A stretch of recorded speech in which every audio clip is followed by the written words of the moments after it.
আমাদের সমাজে কিংবা রাষ্ট্রে আমরা যে সমস্যাগুলো দেখি এগুলো বেসিক্যালি পোর লিডারশিপের কারণে। Poor leadership, because of poor leadership. যদি যথাযোগ্য নেতৃত্ব আমরা তৈরি করতে পারতাম, যোগ্য নেতৃত্ব যদি আমরা হাজির করতে পারতাম, তাহলে এই সমস্যাগুলো থাকতো না। আমরা আল্লাহ রাসূল সাল্লাল্লাহু আলাইহি ওয়া আলিহি ওয়াসাল্লামের নেতৃত্বের গুণাবলীগুলো যদি, ওনার যে লিডারশিপ ট্রেডস, লিডারশিপ ফিচার্সগুলো আছে, এগুলো যদি আমরা খেয়াল করি, তাহলে দেখবো যে এগুলো দিয়ে তিনি পুরো একটা জাতি, একটা ভূখণ্ডের জীবনধারা পাল্টে দিয়েছিলেন। তাহলে নেতৃত্বের দিক থেকে অ্যাজ এ লিডার তিনি কতটা সফল, এটা খুব ক্লিয়ার আমাদের কাছে। আমরা এখন দেখার চেষ্টা করব যে রাসূল সাল্লাল্লাহু আলাইহি ওয়াসাল্লামের লিডারশিপটা আসলে কোন ধরনের লিডারশিপ ছিল, কোন ধরনের নেতৃত্ব ছিল, এবং সেখান থেকে বর্তমান সময়ে আমরা কি করে যুগোপযোগী নেতৃত্ব তৈরি করতে পারি। প্রথম যেটা বলতে হবে সেটা হচ্ছে আল্লাহ রাসূল সাল্লাল্লাহু আলাইহি ওয়া আলিহি ওয়াসাল্লামের নেতৃত্বটা ছিল সার্ভেন্ট লিডারশিপ। সার্ভেন্ট লিডারশিপ মানে হচ্ছে কাজের মধ্য দিয়ে নেতা হওয়া। বেসিক্যালি আপনি যখন মানুষের কাজে লাগবেন বা কাজে আসবেন, তখনই আপনি নেতা। যদি আপনাকে সমাজে কোনো কাজে না লাগে, সমাজে যদি আপনি রেলেভেন্ট হতে না পারেন, কাউকে সাপোর্ট করতে না পারেন, গাইড করতে না পারেন, তাহলে তো নেতা হয়ে ওঠা আপনার পক্ষে সম্ভব হবে না। তাহলে যদি কাজে লাগা যায় মানুষের, আপনি যদি কাজে লাগেন, আপনি যদি মানুষের উপকারে আসেন, তাহলে by default you are a leader. If you are society oriented, if you are people oriented, if you are service oriented, by default you are a leader. আমরা যদি আল্লাহ রাসূল সাল্লাল্লাহু আলাইহি ওয়া আলিহি ওয়াসাল্লামের জীবনের দিকে একটু খেয়াল করি, তাহলে দেখবো যে নবী হওয়ার আগেও কিন্তু আল্লাহ রাসূল সাল্লাল্লাহু আলাইহি ওয়াসাল্লামের এই ক্যারেক্টারিস্টিক্স গুলো ছিল, এই ফিচার গুলো ছিল। উনি মানুষের অনেক কাজে এসেছেন, তিনি মানুষকে সাপোর্ট করতেন, বিপদে তাদের পাশে দাঁড়াতেন, তাই না? তিনি তো অফিসিয়ালি 40 বছর বয়সে নবী হলেন, যদিও আল্লাহর এলেমে তিনি অনেক আগে থেকেই নবী। কিন্তু দুনিয়াতে আল্লাহ রাসূল সাল্লাল্লাহু আলাইহি ওয়াসাল্লাম যখন 40 বছর বয়সে উপনীত হলেন, তখনই তো হেরা গুহায় নাজিল হলো, ইকরা বিসমি রাব্বিকাল্লাযী খালাক, read in the name of your lord who has created. এই যে 5টা আয়াত নাজিল হলো, উনি নিয়ে আসলেন, কাঁপতে লাগলেন। খাদিজা রাদিয়াল্লাহু তাআলা আনহার কাছে বললেন যে মনে হয় আমি মারা যাব, আমাকে কম্বল চাপা দাও, আমার ভয় লাগছে, আমি কাঁপছি। তখন খাদিজা রাদিয়াল্লাহু তাআলা আনহা ওনাকে আশ্বস্ত করলেন, ওয়াল্লাহি লা ইউখজিকাল্লাহু আবাদা, আপনি ভয় পাবেন না, আল্লাহ আপনাকে অপদস্থ করবেন না। ইন্নাকা লা তাসিলুর রাহিমা ওয়া তাসদুকুল হাদিসা, নিশ্চয় আপনি আত্মীয়তার সম্পর্ককে বজায় রাখেন, আপনি সবসময় সত্য কথা বলেন। ওয়া তাহমিলুল কাল্লা, আপনি মানুষের বোঝা বয়ে দেন। ওয়া তাকসিবুল মা'দুমা, যার উপার্জন করার কোনো সক্ষমতা নেই তার জন্য আপনি উপার্জন করেন, তাকে আপনি ফিনান্সিয়াল সাপোর্ট করেন। ওয়া তাকরিউদ দাইফা, আপনি মেহমানকে খাওয়ান। ওয়া তুঈনু আলা নাওয়াইবিল হক, সত্য যেখানে বিপন্ন সেখানে আপনি সত্যের বীর সেনানী হয়ে দাঁড়িয়ে যান। তো এই ফিচার যাদের মধ্যে থাকে, এমন ব্যক্তিত্বকে আল্লাহ তাআলা কখনোই অপমান করতে পারেন না। আপনি চিন্তিত হবেন না, ডোন্ট ওয়ারি অ্যাবাউট ইট, কোনো ভয় নাই, কোনো চিন্তা নাই, আপনি আশ্বস্ত হন। তাহলে দেখেন, এই যে 6টা গুণের কথা খাদিজা রাদিয়াল্লাহু তাআলা আনহা বললেন, এগুলো কিন্তু রাসূল সাল্লাল্লাহু আলাইহি ওয়াসাল্লাম নবী হওয়ার আগের গুণ। অর্থাৎ 40 বছর বয়সে তিনি উপনীত হওয়ার আগেই ওনার এই অভ্যেস ছিল যে উনি অন্যের বোঝা বইয়ে দিতে হেল্প করতেন, মানুষকে সাপোর্ট করতেন। যার উপার্জন করার সুযোগ নাই, ক্ষমতা নাই, তাকে তিনি উপার্জন করে দিতেন, মানে তাকে ফিনান্সিয়ালি সাপোর্ট করতেন, মেহমান খাওয়াতেন। তার মানে নবী হওয়ার আগেই উনি জনকল্যাণমূলক কাজে নিজেকে সম্পৃক্ত রেখেছেন। মানুষকে তিনি সাপোর্ট করতেন, মানুষকে হেল্প করতেন, উনি মানুষের কাজে লাগতেন। আর যে মানুষের কাজে লাগে, মানুষের উপকারে আসে, জনকল্যাণমূলক কাজে নিজেকে সম্পৃক্ত রাখে, বাই ডিফল্ট সে নেতা, বাই ডিফল্ট সে কি নেতা হয়ে যায়। তাহলে to serve before to lead, নেতৃত্ব এটা আসলে পজিশনের সাথে সম্পৃক্ত না, ইটস অল অ্যাবাউট ইনফ্লুয়েন্স। আপনার বাবা নেতা ছিল, আপনি ছেলে, তো আপনি নেতা, এটাকে নেতৃত্ব বলে না। আপনি যদি মানুষকে প্রভাবিত করবার ক্ষমতা হাসিল করেন, মানুষের কাজে আসেন, আপনাকে যদি সমাজে কাজে লাগে, আপনি মানুষকে সাপোর্ট করেন, তখন আপনি নেতা হয়ে ওঠেন। তাহলে রাসূল সাল্লাল্লাহু আলাইহি ওয়াসাল্লামের লিডারশিপটা যদি বুঝতে হয়, প্রথম কথা হচ্ছে ওনার লিডারশিপের প্যাটার্নটা ছিল সার্ভেন্ট লিডারশিপ, মানে সার্ভিস দেওয়ার মধ্য দিয়ে উনি নেতা বনে গেছেন। নবী হওয়ার আগেই ওনার মধ্যে এই ট্রেড ছিল, উনি মানুষকে সার্ভিস দিতেন। আরবিতেও একটা কথা আছে, সাইয়্যিদুল কওমি খাদিমুহুম, মানে যিনি সমাজের নেতা তিনি হবে সমাজের সবচেয়ে বড় খাদেম। যিনি নেতা হবেন তিনি সমাজের সবচেয়ে বড় কি হবেন? খাদেম হবেন। আমি টোটাল 12টা পয়েন্ট আলোচনা করবার চেষ্টা করবো ইনশাআল্লাহ। প্রথম পয়েন্টটা হচ্ছে সার্ভেন্ট লিডারশিপ, মানে to serve before to lead. নেতা হওয়ার আগে খাদেম হইতে হবে। কি হইতে হবে? খাদেম হইতে পারলে আপনি বাই ডিফল্ট নেতা। তাহলে আল্লাহ রাসূল সাল্লাল্লাহু আলাইহি ওয়া আলিহি ওয়াসাল্লামের নেতৃত্বের প্রথম কথা হচ্ছে ওনার লিডারশিপ প্যাটার্নটা ছিল সার্ভেন্ট লিডারশিপ। এটা হচ্ছে নাম্বার 1। 2 নাম্বার কথা হচ্ছে নেতৃত্বের জন্য যেটা লাগে সেটা হচ্ছে কম্পিটেন্স।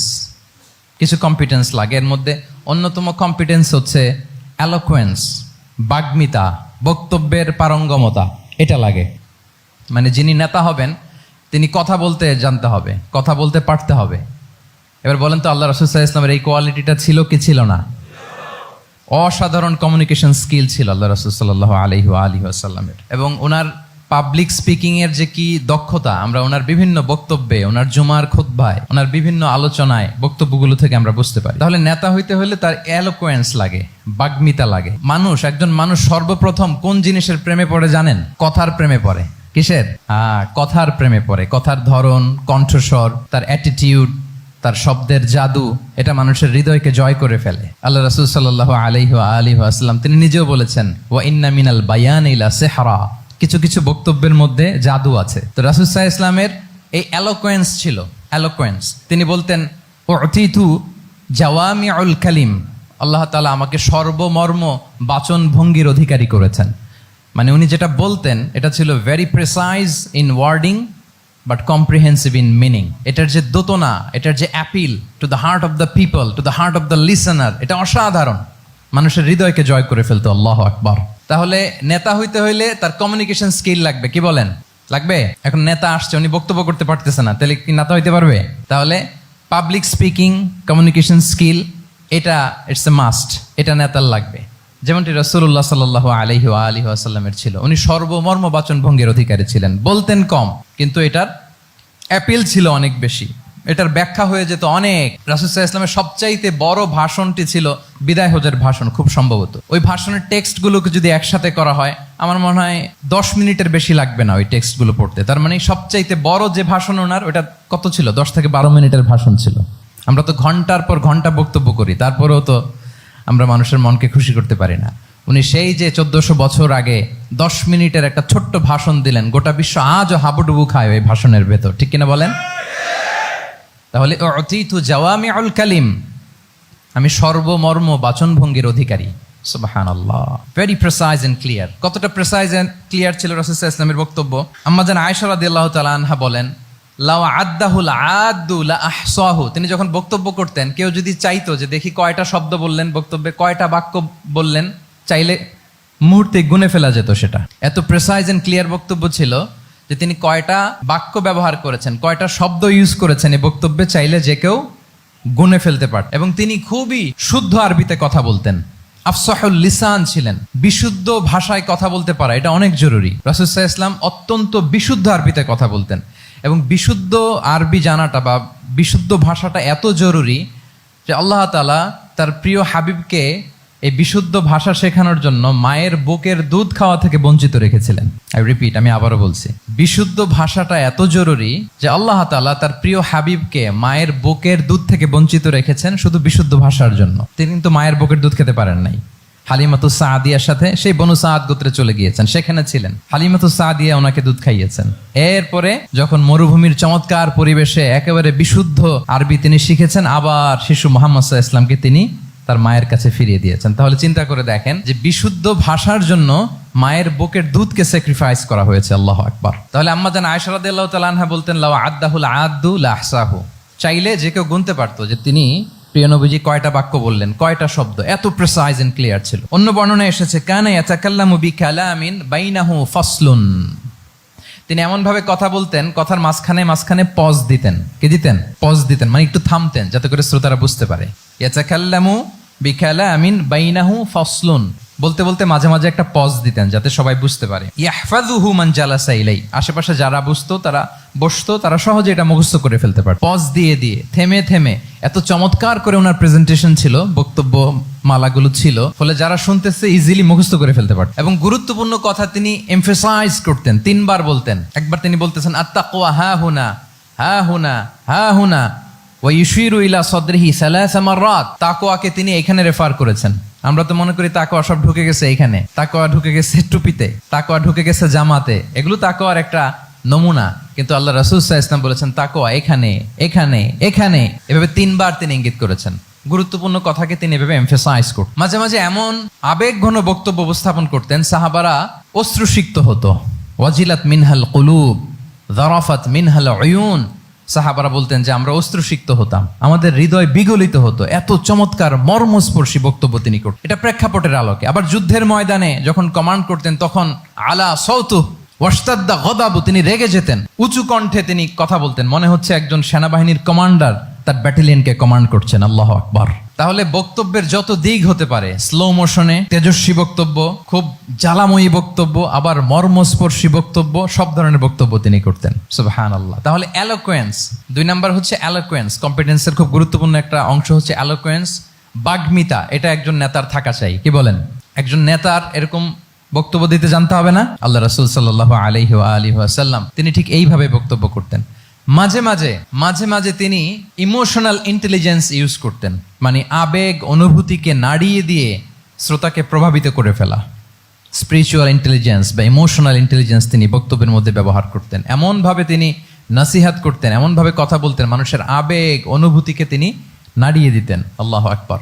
ছোট্ট একটা উদাহরণ এখানে আমি হাজির করি। আপনারা হুনাইনের যুদ্ধের কথা নিশ্চয়ই শুনেছেন। কত হিজরিতে হয়েছিল? 8ম হিজরি। তার মানে মক্কা বিজয়ের ইমিডিয়েট পরেই, কয়েক সপ্তাহ পরেই তো হুনাইনের যুদ্ধ হয়েছিল। তো এই হুনাইনের যুদ্ধে অনেক ওয়ার বুটিজ মুসলমানদের করতলগত হয়েছিল, মানে অনেক গানিমাত, অনেক সম্পদ ওনারা যুদ্ধ শেষে যুদ্ধলব্ধ সম্পদ হিসেবে পেয়েছিলেন। 24,000 উট, প্রায় 40,000 ভেড়া, এত পরিমাণ গানিমত যখন রাসূল সাল্লাল্লাহু আলাইহি ওয়াসাল্লাম পেলেন, তিনি এগুলো বন্টন করতে শুরু করলেন। কিন্তু রাসূল সাল্লাল্লাহু আলাইহি ওয়াসাল্লাম তিনি বন্টন করতে যে আনসারী সাহাবীদেরকে, অর্থাৎ মদিনার যে সাহাবারা, তাদেরকে কিছুই দিলেন না, বরং তিনি মক্কার সাহাবাদেরকে দিলেন, অন্যান্য গোত্রের লোকদেরকে দিলেন, আশেপাশের সবাইকে দিলেন, কিন্তু দিলেন না কাদেরকে? আনসারী সাহাবীদেরকে। ফলে এত বিশাল ওয়ার বুটিজ, এর মধ্যে থেকে কিছুই আনসারীরা পেল না। ওনাদের মধ্যে ক্ষোভের জন্ম নিল। ক্ষোভ থেকে ওনারা সমালোচনা করতে আরম্ভ করলেন আল্লাহ রাসূল সাল্লাল্লাহু আলাইহি ওয়াসাল্লামের। এবং সমালোচনা করতে করতে এটা এমন পর্যায়ে চলে গেল, এক পর্যায়ে তারা বলতে আরম্ভ করলো যে আমরা ওনার জন্য জান দিলাম, জীবন দিলাম, আজকে উনি এত সম্পদ পেয়ে সব নিজ এলাকার লোকদের মাঝে বন্টন করে দিল, এটা কি ঠিক করলো উনি? আল্লাহর নবীকে ক্ষমা করুক। মানে কেমন যেন রাসূল একটা ভুল করে ফেলছেন, রাসূল সাল্লাল্লাহু আলাইহি ওয়াসাল্লাম ওনাদেরকে দিতে বাধ্য ছিলেন, এটা যেহেতু দেন নাই, আল্লাহ তার রাসূলকে ক্ষমা করুক, এরকম একটা কথা তারা বলে ফেললেন। এটা তো অনেক বড় কথা। আল্লাহ রাসূল সাল্লাল্লাহু আলাইহি ওয়াসাল্লাম যখন এই কথা শুনলেন, তখন তিনি আনসারী সাহাবীদেরকে জড়ো করে একটা গেট টুগেদার করে এমন ইমোশনালি ওনাদেরকে কাবু করলেন, ইমোশনাল ইন্টেলিজেন্স ইউজ করলেন। এখানে তারা এসেছিল ক্ষোভ নিয়ে, অসন্তোষ নিয়ে, পরে সবাই কান্না করে রাসূল সাল্লাল্লাহু আলাইহি ওয়াসাল্লামের কাছে ক্ষমা চেয়ে সেই মজলিস থেকে উঠতে বাধ্য হয়েছে। তিনি সবাইকে ডেকে বললেন, ইয়া মা'আশারাল আনসার, আলাম আতিকুম দুল্লালান ফাহাদাকুমুল্লাহ ওয়া আলাতান ফাআগনাকুমুল্লাহ ওয়া আ'দাআন ফাআল্লাফাল্লাহু বাইনা কুলুবিকুম। চমৎকার এক্সপ্রেশন, যে ওহে আনসাররা, আমি কি তোমাদেরকে পথভ্রষ্ট পাইনি, পথহারা পাইনি? আমার ওসিলায় তোমরা হেদায়েতের দেখা পেয়েছো। আমি কি তোমাদেরকে নিঃস্ব পাইনি? আমার ওসিলায় তোমরা সমৃদ্ধ হয়েছো, সম্পদশালী হয়েছো। আমি কি তোমাদেরকে যুদ্ধরত অবস্থায় পাইনি? আউস খাজরাজ তোমরা তো ফাইট করতেছিলে ইচ আদার। আমি যে তোমাদের মধ্যে সম্প্রীতি আর ভালোবাসার মেলবন্ধনে তোমাদেরকে একত্রিত করে দিলাম। আওয়াজাতুম ফি আনফুসিকুম ফি লুআআতিম মিনাদ দুনিয়া, আর দুনিয়ার সামান্য কিছু জিনিসের কারণে তোমরা মনে কষ্ট পাচ্ছ, যেটা দিয়ে আমি কিছু মুসলিমদের হৃদয়কে আকৃষ্ট করছিলাম। তা আল্লাফতু বিহা কওমান লিউসলিমু ও ওয়াকালতুকুম ইলা ইসলামিকুম। আমি কিছু মুসলিমদেরকে এগুলো দিয়ে তাদের হৃদয়টাকে ইসলামের প্রতি আরো অ্যাট্রাক্টেড করতেছিলাম, আর তোমাদেরকে তোমাদের ইসলামের উপরই আমি ছেড়ে দিয়েছি। আমি জানি আমার আনসাররা, তাদের হৃদয়ে যে ইসলাম আছে এটাই তাদের জন্য যথেষ্ট। আমা তারদাউনা আইয়াযহাবান নাসু বিশ-শাতি ওয়াল বাঈর وَتَرْجِعُونَ بِرَسُولِ اللَّهِ فِي رِحَالِكُمْ. Won't you be happy that people go back to their country with sheep and camel, and you go back to your country with Rasulullah? Allahu Akbar. তোমরা কি এতে খুশি হবে না? মানুষ উট আর ভেড়া নিয়ে তাদের এলাকায় ফিরবে, আর তোমরা আল্লাহর রাসূলকে নিয়ে তোমাদের এলাকায় ফিরবে। এরকম একটার পর একটা ইমোশনালি রাসূল সাল্লাল্লাহু আলাইহি ওয়াসাল্লাম যখন আনসার সাহাবীদেরকে কাবু করতে লাগলেন, ওনারা এমনভাবে কান্নার রোল জুড়ে দিল, এমনভাবে অনুতপ্ত হলো, কাঁদতে শুরু করলো। পরে এরা বলতে আরম্ভ করলো, আমি তো 2-1টা বাক্য বললাম, লম্বা চূড়া মন মাতানো বক্তব্য, হৃদয়স্পর্শী বক্তব্য। তারা বললো, ইয়া রাসূলুল্লাহ, আমরা শুধু আপনাকে পেয়েই খুশি। রাসূল সাল্লাল্লাহু আলাইহি ওয়াসাল্লাম বলেন, গোটা বিশ্বের মানুষ যদি এই পথ ধরে আর আনসারীরা যদি এই পথ ধরে, আমি এই পথ ছেড়ে দিয়ে আনসারীদের পথে হাঁটবো।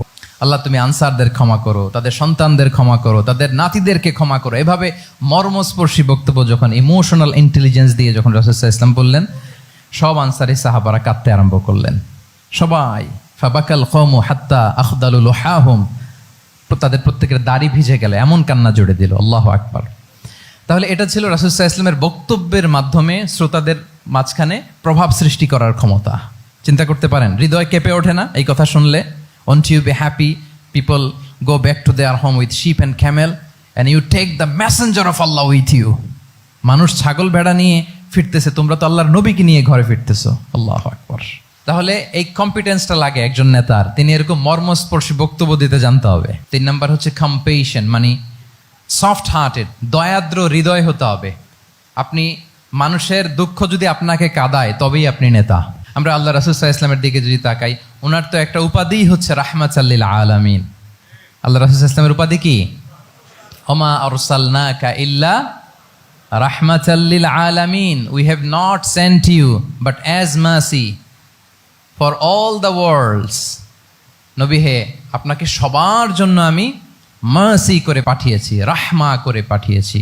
আপনি সবার জন্য রহমত, মানুষের জন্য, ম্যানকাইন্ড, জিনকাইন্ড, অ্যানিমালস, সবার জন্য আপনি রাহমা। রাসূল সাল্লাল্লাহু আলাইহি ওয়াসাল্লাম কতটা দয়াদ্র ছিল। আল্লাহ তাআলা অন্য আয়াতে বলছেন, ফাবিমা রাহমাতিম মিনাল্লাহি লিনতা লাহুম ওয়ালাউ কুনতা ফাযযান গালিযাল কলবি লানফাদ্দু মিন হাওলিক। নবী হে, লিনতা লাহুম, সবার জন্য আপনি সফট হার্টেড হয়েছেন আল্লাহর অনুগ্রহে। যদি আপনি সফট হার্টেড না হয়ে আপনি যদি কঠোর হৃদয়ের অধিকারী হতেন, তাহলে এখন লোকেরা যেমনি আপনাকে ঘিরে রাখে, আপনার চারিপাশে সবাই ঘিরে রাখতো না। আল্লাহু আকবার। সাহাবারা সব সময় রাসূল সাল্লাল্লাহু আলাইহি ওয়াসাল্লামের সঙ্গ পেতে চাইতো, অ্যাকম্পানি চাইতো, ঘিরে রাখ। এমনকি অনেক সাহাবী ঘরে ভালো না লাগলে রাসূল সাল্লাল্লাহু আলাইহি ওয়াসাল্লামের কাছে চলে আসতো।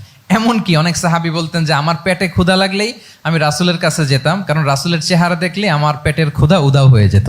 ফাবিমা রাহমাতিম মিনাল্লাহি লিনতা লাহুম। নবী হে, আল্লাহর অনুগ্রহে আপনি কোমলভাষী হয়েছেন। কোমল হৃদয়ের হওয়া, সফট হার্টেড হওয়া, দয়াদ্র চিত্তের হওয়া, এটা অন্যতম একটা লিডারশিপ ট্রেট। এত দয়াদ্র ছিলেন, আল্লাহ তাআলা বলছেন, ফালাআল্লাকা বাখিউন নাফসাকা আলা আসারিহিম ইল্লাম ইউমিনু বিহাযাল হাদীসি আসাফা। রাসূল সাল্লাল্লাহু আলাইহি ওয়াসাল্লাম বারবার মক্কার কুরাইশদের কাছে যেত, বারবার কাফিরদের কাছে যেত, যেন তারা ঈমান আনে, যেন তারা খারাপ রাস্তা ছেড়ে দিয়ে ভালো রাস্তায় আসে। বারবার চিন্তা করতো যে ইস, কেন তারা লা ইলাহা পড়ে না, কেন তারা সত্যের পথে ফিরে আসে না। হায় রে, একটুর জন্য তো তারা সামান্য আমার কথাটা শুনলেই তো বেঁচে যেত, ইস একটু আমার কথা মানলেই তো জাহান্নাম থেকে বেঁচে যেত। এরকম অস্থির হয়ে তাদের পেছনে ছুটতেন। আল্লাহ তাআলা বলেছেন, নবী হে, আপনি ওদের পেছনে ছুটতে ছুটতে আপনি তো নিজেকেই শেষ করে দিবেন।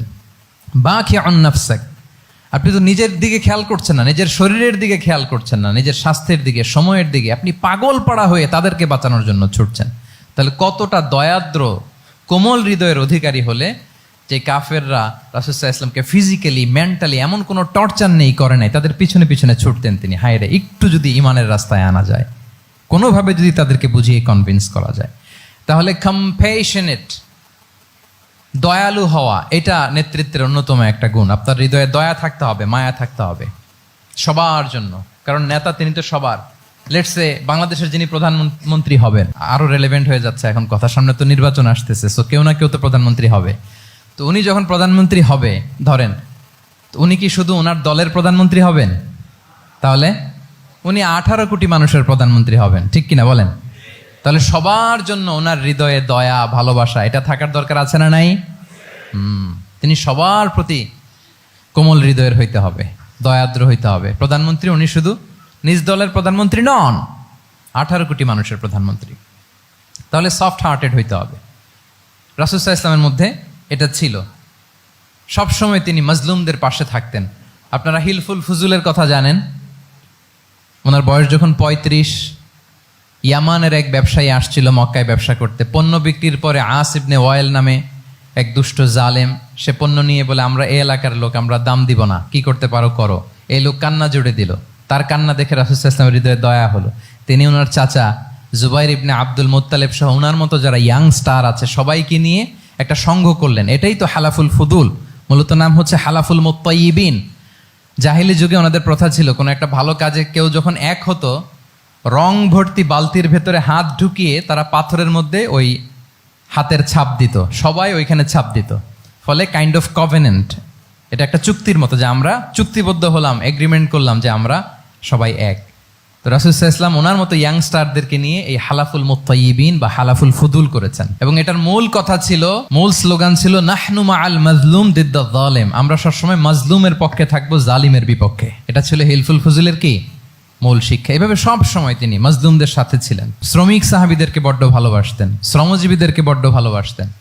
এমনকি বিদায় হজের মতো এরকম গুরুত্বপূর্ণ ভাষণও শ্রমজীবীদের কথা বাদ যায়নি, গরিবদের কথা বাদ যায়নি। আরিকাকুম আতইমুহুম মিম্মা তাকুলুন ওয়ালবাসুহুম মিম্মা তালবাসুন। খবরদার, সেদিনও বলেছিলেন সেই বিদায় হজের ভাষণে, তোমরা তোমাদের শ্রমজীবী লোকদের কথা ভুলে যেও না, তোমাদের স্টাফদের কথা, তোমাদের দাস দাসীদের কথা। তোমরা যা খাবে সেখান থেকে তাদেরও খাওয়াবে, তোমরা যে পোশাক পরবে সেখান থেকে তাদেরও পোশাকের ব্যবস্থা করবে। আল্লাহু আকবার। তাহলে রাহমাতাল্লিল আলামিন, তিনি ছিলেন কম্পেশনের, দয়ালু হৃদয়ের অধিকারী। 4 নম্বরে হচ্ছে ইন্টেগ্রিটি। ইন্টেগ্রিটি মানে সততা, নৈতিকতা থাকতে হবে। এটা অন্যতম একটা লিডারশিপ ট্রেইট। এটার বড় ক্রাইসিস এখন ইন্টিগ্রিটির। রাসূল সাল্লাল্লাহু আলাইহি ওয়াসাল্লামের লিডারশিপটা ছিল এথিক্যাল লিডারশিপ, কিন্তু এইটার অনেক বড় ক্রাইসিস আমাদের সমাজে, আমাদের নেতৃত্বের মাঝে। কি বলেন? নৈতিকতার ঘাটতি আছে না? নৈতিকতা বিবর্জিত নেতৃত্ব, এটা দিয়ে কিছুই হয় না। একটা জাতির ধ্বংসের জন্য নৈতিকতা বিবর্জিত নেতৃত্বই যথেষ্ট। এজন্য নৈতিকতা লাগবে, ইন্টিগ্রিটি, সততা। আমরা যদি আল্লাহ রাসূল সাল্লাল্লাহু আলাইহি ওয়াসাল্লামের নেতৃত্বের দিকে তাকাই, ওনার সততা, ওনার সত্যবাদিতা, ওনার আমানতদারিতা নিয়ে যদি আমরা একটু সিরাতের পরতে পরতে খেয়াল করি, এমনকি নবী হওয়ার আগে যদি খেয়াল করি, তাহলে দেখব যে মক্কার লোকেরা আল্লাহ রাসূল সাল্লাল্লাহু আলাইহি ওয়াসাল্লামকে আস-সাদিক, আল আমিন উপাধিতে ভূষিত করেছেন। সুবহানাল্লাহ, মানে সত্যবাদী, ট্রুথফুল এন্ড ট্রাস্টওয়ার্দি। স্বয়ং মক্কার লোকেরা, মক্কার মুশরিকরা রাসূল সাল্লাল্লাহু আলাইহি ওয়াসাল্লামকে উপাধি দিয়েছিলেন আল আমিন। কি উপাধি দিয়েছিলেন? আল আমিন। তার মানে কখনো মিথ্যা বলেননি, কখনো আমানতের খেয়ানত করেননি। যখন আয়াত নাজিল হলো ওয়া আনজির আশিরাতাকাল আকরাবিন, হে নবী আপনি আপনার নিকট আত্মীয়দেরকে সতর্ক করুন জাহান্নামের আযাবের, তিনি সাফা পাহাড়ের চূড়ায় উঠে গেলেন, ডাকতে আরম্ভ করলেন, ও মক্কার লোকেরা, ও আমার আত্মীয়রা, আমি যদি বলি এই পাহাড়ের পেছনে একদল ঘোড় সাওয়ার সশস্ত্র ব্যাটালিয়ন তোমাদেরকে এখনই অ্যাটাক করবে, তোমরা কি বিশ্বাস করবে? আকুনতুম মুসাদ্দিকিয়া, আমার কথা বিশ্বাস করবে? মক্কাবাসী এক বাক্যে কি বলেছিল জানেন? তারা বলেছিল নাম, অবশ্যই বিশ্বাস করব। কেন বিশ্বাস করবে? বলে যে মা জাররাবনা আলাইকা ইল্লা সিদকা, we have never ever experienced a single lie from you in our life. আমরা জীবনে কোনোদিন তোমার মিথ্যা বলতে শুনি নাই। আল্লাহু আকবার। কি নিঃসংকোচ স্বীকৃতি এলাকার লোকদের। এইটা আমাদের সমাজে অনেক বড় ক্রাইসিস, আমানতদারিতা, ট্রাস্টওয়ার্দিনেস। সো এখান থেকে আমাদের শিখতে হবে, অনেক কিছু রিভাইজ করতে হবে আমাদেরকে। এই যে নতুন বাংলাদেশের চমৎকার সময় এসেছে, আর 54 বছরও হয়তো আমরা এই সুযোগ পাবো না। এজন্য আমাদেরকে শিখতে হবে রাসূল সাল্লাল্লাহু আলাইহি ওয়াসাল্লামের যে ইন্টিগ্রিটি, ওনার যে ট্রাস্টওয়ার্দিনেস, এই আমানতদারিতা থেকে আমাদেরকে শিখতে হবে। তাহলে নেতাকে আস্থার জায়গা তৈরি করে নিতে হয়। রাসূল সাল্লাল্লাহু আলাইহি ওয়াসাল্লাম এটা ধীরে ধীরে তৈরি করেছেন। আপনারা জানেন যে উনি নবুয়তের আগে পার্টনারশিপে বিজনেস করতেন খাদিজা রাদিয়াল্লাহু তাআলা আনহার সাথে, মানে খাদিজা রাদিয়াল্লাহু তাআলা আনহার ইনভেস্টমেন্ট আর উনি শ্রম দিতেন। তো উনি সিরিয়াতে গিয়েছেন পণ্য নিয়ে, মালামাল নিয়ে। ওনার ব্যবসা বাণিজ্যের ধরন কেমন এটা দেখবার জন্য খাদিজা রাদিয়াল্লাহু তাআলা আনহা ওনার এক বান্ধবীকে পাঠিয়েছিলেন ওই ক্যারাভ্যানে, ওই কাফেলায়। নাম ছিল মাইসারা। তো মাইসারাকে বলেছে, মাইসারা তুমি দেখবা যে টাকা পয়সা আবার উল্টাপাল্টা করে কিনা, ঠিকঠাক মতো ব্যবসা করে কিনা, আমার huge investment, on behalf of me তুমি এই ক্যারাভ্যানে থাকবে আর দেখবে যে মোহাম্মদ ঠিকঠাক বিজনেসটা করে কিনা। আল্লাহু আকবার। মাইসারা এই সফর শেষে এসে খাদিজা রাদিয়াল্লাহু তাআলা আনহার কাছে এমন পজিটিভ রিভিউ দিয়েছে, এই রিভিউ শুনেই খাদিজা রাদিয়াল্লাহু তাআলা আনহা বিষ্ণু ইসলামকে বিয়ে করার জন্য রাজি হয়ে গেছেন। আলহামদুলিল্লাহ। মাইসারা এসে রিভিউ দিতে লাগলো যে মোহাম্মদ সে সবার চেয়ে আলাদা সাল্লাল্লাহু আলাইহি ওয়াসাল্লাম। তার ওঠা বসা, তার চলন বলন, তার কথন, তার ডিলিংস, তার লেনদেন সব আলাদা, অসাধারণ তিনি। মাইসারার রিভিউ শুনে আল্লাহু আকবার, খাদিজা রাদিয়াল্লাহু তাআলা আনহা তিনি অবাক হয়ে গেলেন এবং তিনি বিয়ের প্রস্তাব পাঠালেন। রাসূল সাল্লাল্লাহু আলাইহি ওয়াসাল্লামের এই আমানতদারিতায় মুগ্ধ হয়ে কি করলেন? বিয়ের প্রস্তাব পাঠালেন। তাহলে কি পরিমাণে ট্রাস্টওয়ার্দিনেস ওনার ছিল। আরো মজার ব্যাপার হচ্ছে মক্কার কুরাইশরা, মক্কার লোকেরা রাসূল সাল্লাল্লাহু আলাইহি ওয়াসাল্লামের কাছে এসে আমানতের সম্পদ গচ্ছিত রাখতো। আবু জাহেলের কাছে রাখতো না, উতবা, শাইবা, ওয়ালিদ ইবনে মুগিরা কারো কাছে রাখতো না। খেয়াল করে দেখেন, দল করে আবু জাহেলের, দল করে কার? কিন্তু আমানত রাখে কার বাসায়? কি অবাক করা কাণ্ড না? কর্মী হচ্ছে আবু জাহেলের, কিন্তু আমানতের সম্পদ রাখে কার কাছে? মুহাম্মদ সাল্লাল্লাহু আলাইহি ওয়াসাল্লামের বাসায়। রাসূল সাল্লাল্লাহু আলাইহি ওয়াসাল্লাম যেদিন হিজরত করবেন, উনি সাইয়েদনা আলী রাদিয়াল্লাহু তাআলা আনহুকে অ্যাসাইন করে গিয়েছেন যে আলী তুমি থাকো, তুমি কয়েকদিন পরে মদিনায় হিজরতে যাবা, আমার কাছে যত আমানতের সম্পদ আছে এগুলো তুমি আগে বিলি করে তারপরে যাবে। রাসূল ইসলাম আবু বকর রাদিয়াল্লাহু তাআলা আনহুকে নিয়ে চলে গেলেন।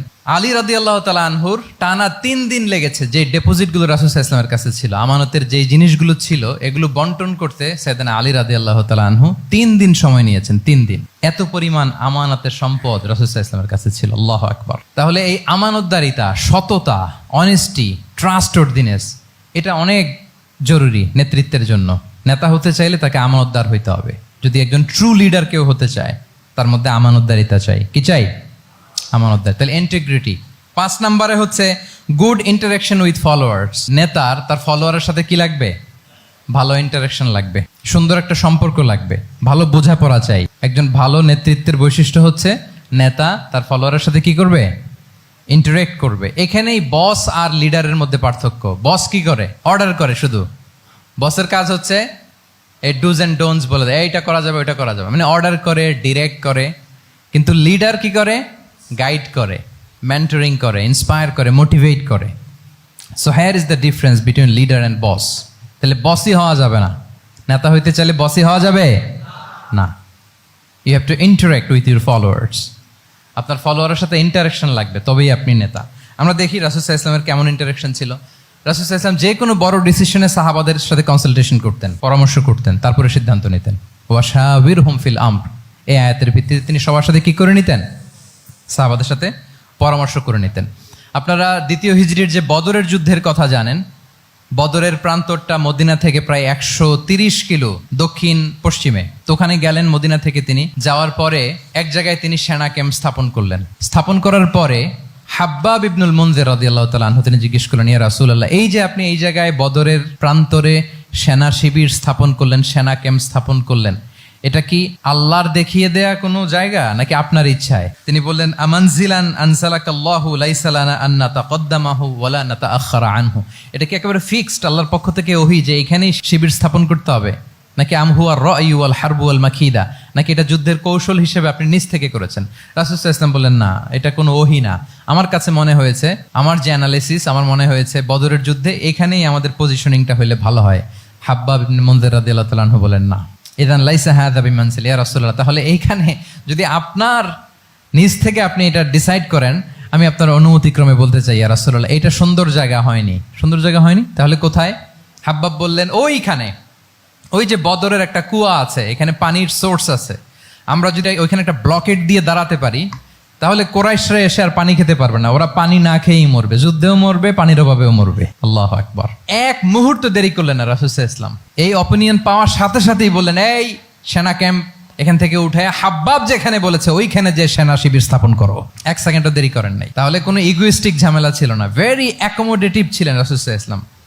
আমরা অনেক সময় নতুন কোনো কথা শুনলে, কোনো রিফর্ম শুনলে, শ্রোতাদের মধ্যে থেকে কিছু একটা শুনলে আটকে উঠি, চেঞ্জ করতে চাই না, রিজিড হয়ে থাকে। এই রিজিডিটি রাসূল সাল্লাল্লাহু আলাইহি ওয়াসাল্লামের মধ্যে ছিল না। ভেরি অ্যাকোমোডেটিভ ছিলেন, ইজিলি ওপেন আপ করতে পারতেন। মুহূর্তেই বলেন, ঠিক আছে, আমি যেখানে করেছি আসলে ঠিক হয় না। হাব্বাব যেখানে বলেছে সবাই ওখানে যে সেনা ক্যাম্প স্থাপন করো। আল্লাহু আকবার। উনি চাইলে বলতে পারতেন, এই হাব্বাব, তুমি কি আমার চেয়ে বেশি বুঝো? আমি তো নবী, তুমি আমার উম্মাহ, আমার কাছে ওহী আসে। কোনো ধরনের আর্গুমেন্টে না যে সরাসরি রাসূল সাল্লাল্লাহু আলাইহি ওয়াসাল্লাম এটাকে মেনে নিলেন। আল্লাহু আকবার। তাহলে এই যে ইন্টারাকশন, দেখেন কত চমৎকার ইন্টারাকশন ছিল সাহাবীদের সাথে রাসূলুল্লাহ সাল্লাল্লাহু আলাইহি ওয়া আলিহি ওয়াসাল্লামের। তাহলে good interaction with your followers, এটা জরুরি। আমরা যদি খন্দকের ঘটনা দেখি, খন্দকের যে পরীক্ষা খনন করা হয়েছিল, এটা কিন্তু কোনো মদিনার বা মক্কার কোনো আরাবিয়ান সাহাবাদের কাছ থেকে এই পরামর্শ আসেনি। এসেছে কার কাছ থেকে? সালমান আল ফারিসি। বাড়ি কই? সেই ইরান, ইয়ামান না, ইরানে। উনি হি ওয়াজ পার্সিয়ান, উনি ইরান থেকে আসছে। তাহলে ইজিলি তিনি সাহাবীদের কাছ থেকে চমৎকার অপিনিয়ন আসলে সেটাকে পিক করতেন এবং তাদের সাথে চমৎকার ইন্টারাকশন ছিল। সাহাবীদের সাথে, ফলোয়ারদের সাথে ওনার কতটা গভীর ইন্টারাকশন ছিল, ছোট্ট একটা হাদিস বলে, হাদিসটা সহিহ, মুসনাদে আহমদ ইবনে হাম্বলে এসছে। আমি এই পয়েন্টটা শেষ করছি। রাসূল সাল্লাল্লাহু আলাইহি ওয়াসাল্লামের যুগে এক সাহাবী ছিল, তার নাম ছিল জাহির ইবনে হারাম আল আশজাঈ। জাহির, সাহাবীর নাম কি? সবাই বলুন, কি নাম? জাহির রাদিয়াল্লাহু তাআলা। উনি মদিনায় থাকতেন না, উনি মরুপল্লীতে থাকতেন, মানে বেদুইন ছিলেন আর কি। মদিনা তো শহর, সিটি, উনি সিটিতে থাকতেন না, উনি থাকতেন মরুপল্লীতে। ওখানে তিনি অর্গানিক ফলমূল শাকসবজি চাষ করতেন। রাসূল সাল্লাল্লাহু আলাইহি ওয়াসাল্লাম ওনার এই অর্গানিক ফলমূল আর শাকসবজি খুব পছন্দ করতেন, ফলে উনি প্রায়ই সেই মরুপল্লী থেকে রাসূল সাল্লাল্লাহু আলাইহি ওয়াসাল্লামের জন্য অর্গানিক ফ্রেশ ফ্রুট আর শাকসবজি মদিনায় নিয়ে আসতেন এবং এগুলো ফ্রিতে দিতেন রাসূল সাল্লাল্লাহু আলাইহি ওয়াসাল্লামকে অ্যাজ এ গিফট। উপহার হিসেবে রাসূল সাল্লাল্লাহু আলাইহি ওয়াসাল্লামকে মরুপল্লী থেকে চাষ করে আনা ফলমূল শাকসবজি দিতেন, আর কিছু শাকসবজি ফলমূল তিনি মদিনার বাজারে বিক্রি করতেন। তো একবার তিনি এসে রাসূল সাল্লাল্লাহু আলাইহি ওয়াসাল্লামকে অর্গানিক এই ফ্রুটগুলো দিয়ে বাকিগুলো মদিনার বাজারে বিক্রি করতেছেন। রাসূলুল্লাহ সাল্লাল্লাহু আলাইহি ওয়াসাল্লাম বাজার ভ্রমণে গেলেন, যে দেখে ওই তো জাহের, উনি আবার কানা রজুলান দামিমান, একটু কুৎসিত দেখতে, একটু খাটো কুৎসিত শ্যামবর্ণের ছিলেন। তো ওনাকে দেখেই রাসূল সাল্লাল্লাহু আলাইহি ওয়াসাল্লাম পিছন থেকে এরকম ঝাপটে ধরলেন। উনি তো দেখতে পারতেছেন না কে ধরলো। উনি বলে মান হাদা আরসিলনি, এই ছাড়ো ছাড়ো, কে এই কোন লোক আমারে ধরলো, ছাড়ো ছাড়ো করে অস্থির। যখন পিছনে ফিরে দেখে আল্লাহ রাসূল সাল্লাল্লাহু আলাইহি ওয়াসাল্লাম, এখন আর ছাড়াছাড়ি করে না, এখন ওনার পিঠটা রাসূল সাল্লাল্লাহু আলাইহি ওয়াসাল্লামের বুক মোবারকের দিকে আরো লাগাই দিচ্ছে এইভাবে। সুবহানাল্লাহ।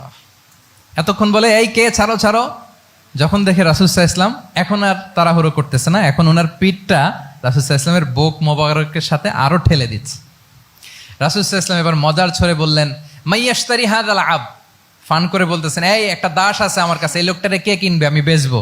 জাহের রাদিয়াল্লাহু তাআলা আনহু বলেন, ইয়া রাসূলুল্লাহ ইদান ওয়াল্লাহি তাজিদুনি কাসিদান, আমি কালো মানুষ, আমি সস্তা মানুষ, আমারে বেচলে বেশি দাম পাবেন না আপনি, আমি তো সস্তা মানুষ ইয়া রাসূলুল্লাহ। রাসূল সাল্লাল্লাহু আলাইহি ওয়াসাল্লাম বললেন, আনতা লাস্তা ইনদাল্লাহি কাসিদ ইয়া জাহির, হে জাহির তুমি আল্লাহর কাছে সস্তা নও, আনতা ইনদাল্লাহি গালি, তুমি আল্লাহর কাছে বড্ড দামি। তোমার স্কিন ব্রাইট কালার না, তুমি কুৎসিত, তুমি দুনিয়াতে সস্তা হতে পারো কিন্তু আমার আল্লাহর দরবারে তুমি কবু সস্তা নও। আনতা ইনদাল্লাহি গালি, আল্লাহর কাছে তুমি বড্ড দামি। দেখেন ইন্টারেকশন কোন মাত্রায় গেলে পিছন থেকে যে এরকম হাক করা যায়, ঝাপটে ধরা যায় এক সাহাবীকে। সুবহানাল্লাহি বিহামদি। এরকম গুড ইন্টারেকশন ছিল অনেক অনেক ভুরি ভুরি সিরাতের পরতে পরতে আপনারা পাবেন যে রাসূল সাল্লাল্লাহু আলাইহি ওয়াসাল্লামের সাথে সাহাবাদের ইন্টারেকশন কত চমৎকার ছিল। 6 নম্বরে হচ্ছে কারেজ, সাহসিকতা। নেতা হইতে হইলে সাহস লাগবে না? নেতারে বাঁচানোর জন্য কর্মীরা দৌড়াইতেছে সামনে, নেতা যদি ছোটে পেছনে, তাহলে হবে? তাহলে তো তাকে নেতা বলা যায় না। কি বলেন? নেতার তো হি শুড বি কারেজাস, তার সাহসী হইতে হবে, দুর্দান্ত সাহস থাকতে হবে তার। রাসূল সাল্লাল্লাহু আলাইহি ওয়াসাল্লামের এরকম দুর্দান্ত সাহস ছিল, অত্যন্ত সাহসিকতার অধিকারী তিনি ছিলেন। এবং এই লিডারশিপ ট্রেইটটা খুবই জরুরি, এটাকে বলে mother skill. Courage is a mother skill, এটাই সব। এই হিম্মত লাগবে। আর রাজুলু যু হিম্মা ইউহিল উম্মা, যার হিম্মত আছে সেই জাতিকে জাগাতে পারে, ঠিক কিনা?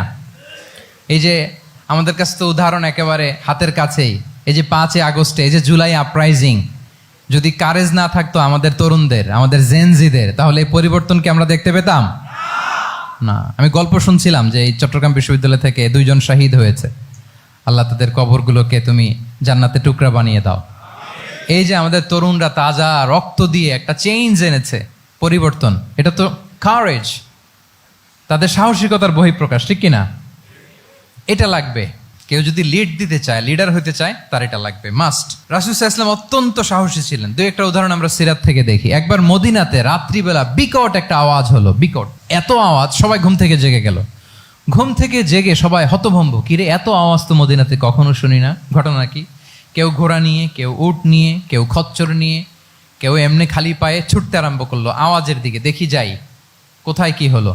সবাই ছুটতে ছুটতে মাঝপথে যেয়ে দেখে রাসূল সাল্লাল্লাহু আলাইহি ওয়াসাল্লাম আওয়াজ কোথায় হয়েছে, কোত্থেকে হয়েছে দেখে ফিরে আসতেছে আর বলতেছে, লান তুরাউ, ডোন্ট ওয়ারি, আরে ভয় নাই ভয় নাই, দেখে আসছি আমি, আল্লাহু আকবার, ভয় নাই আমি দেখে আসছি, এভরিথিং ইজ ফাইন দেয়ার, সব ঠিক আছে, যাও ফিরো ফিরো মদিনায় ফিরো। সবাই ভয় পেয়ে ঘোড়া টোরা ওট হাঁকিয়ে ছুটতে আরম্ভ করছে। অনেক দূর যাওয়ার পরে দেখে রাসূল সাল্লাল্লাহু আলাইহি ওয়াসাল্লাম আবু তালহা রাদিয়াল্লাহু তাআলা আনহুর একটা খুবই ক্ষিপ্ত ঘোড়া নিয়ে উনি দেখে ভিজিট করে ফিরে আসতেছেন।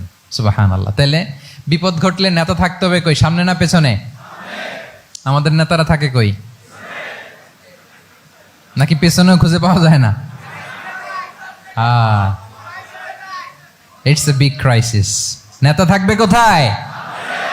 Front liner. Leader should be front liner.